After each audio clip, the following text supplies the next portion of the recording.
इतर इतर भेद का अभाव, इतर भेद का अभाव कहाँ रहेगा? इतर में, उसी इतर में गंध का भी अभाव रहेगा। इस प्रकार के व्याप्ति की जाती है। यन एवं तन एवं, जो इतर भेद भाव वाला नहीं है वो गंध अभाव वाला नहीं है, ऐसे व्यतिरेक व्याप्ति दी जाती है। तो यहाँ पर भी ऐसी ही व्याप्ति दी जा रही है। अथवा दूसरा एक उदाहरण बता सकते, देखो शरीर में आत्मा को सिद्ध करेंगे व्यतिरेक व्याप्ति से। जीव शरीरम, ये जो जीव का शरीर है, मतलब जो प्राणी शरीर, ये जो शरीर है, शरीर से सभी ले लेना, सात्मकम, आत्मा वाला है। ये जो शरीर है क्या है?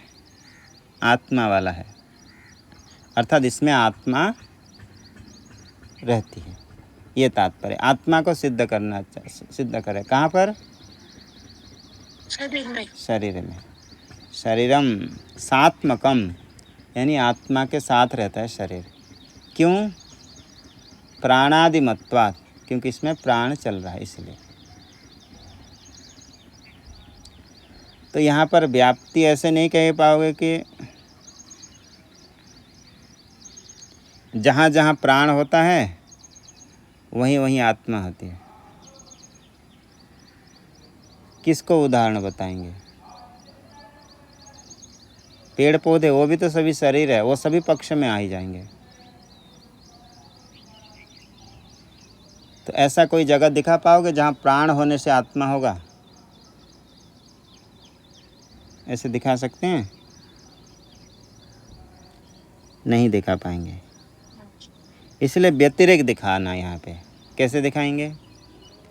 जहाँ जहाँ आत्मा नहीं है वहाँ वहाँ प्राण नहीं चलता है, ऐसा व्यतिरेक दिखा सकते हैं। जैसे घटपट आदि, ये दिखा सकते हैं कि देखो घटपट आदि में आत्मा है?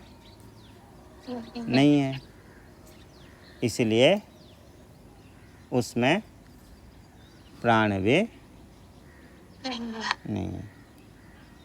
इसी प्रकार के व्यतिरेक व्याप्ति ऐसे दी जाती है। जहाँ पर अन्वय व्याप्ति संभव नहीं होता है वहाँ पर क्या किया जाता है?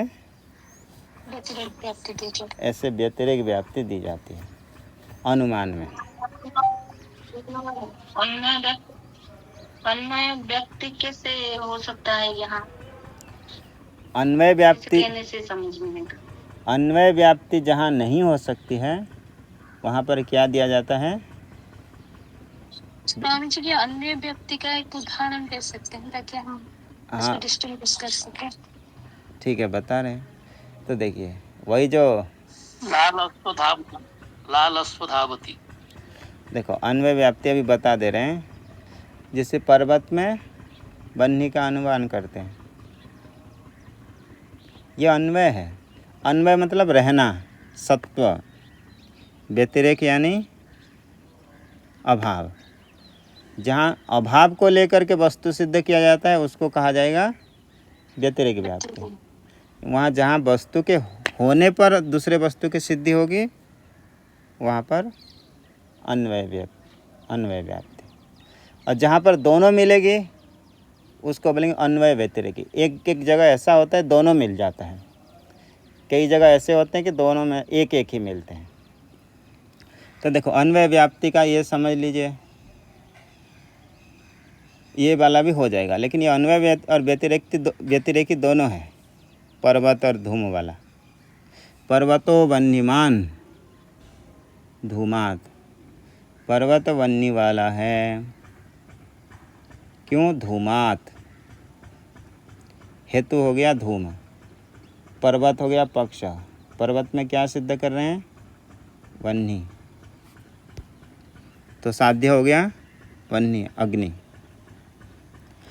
तो यत्र यत्र धूमः, जहाँ जहाँ धुआं होती है वहाँ वहाँ वन्नी। जैसे महानस दिखा दिए, भोजनालय,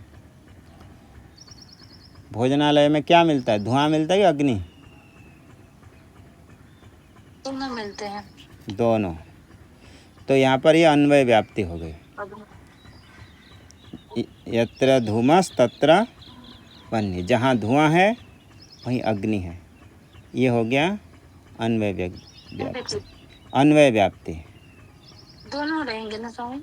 ये अभी व्यतिरेक अभी बताए नहीं, ये अन्वय हो गया इसके, क्योंकि धूम के होने से कौन है? वन्य है। वन्य है, ये है, इसलिए ये अन्वय व्याप्ति। अब इसी को ही उल्टा कर दो तो व्यतिरेक व्याप्ति हो जाएगी। तो देखो उल्टा करते समय कैसे करना पड़ता है? सबसे पहले साध्य के अभाव को रखना, फिर हेतु का अभाव को रखना, इसको कहा जाएगी व्यतिरेक व्याप्ति। जैसे साध्यता वह्नि, जहाँ वह्नि नहीं होती है वहाँ धूम नहीं होता है। जैसे जल हृदय, तालाब में आग लगी है, तालाब में नहीं है, तो वहाँ पर धूम भी नहीं है। जब अन्वय व्याप्ति लिया जाती है तो पहले कहा जाएगा हेतु को, फिर कहा जाएगा साध्य को। जब व्यतिरेक की व्याप्ति कहा जाएगा तो पहले साध्य के अभाव को कहा जाएगा, फिर हेतु के अभाव को कहा जाएगा। व्यतिरेक मतलब अभाव, और व्यतिरेक है जिस हेतु में, अभाव जिसमें है उस हेतु को कहा जाएगा व्यतिरेकी हेतु। अभाव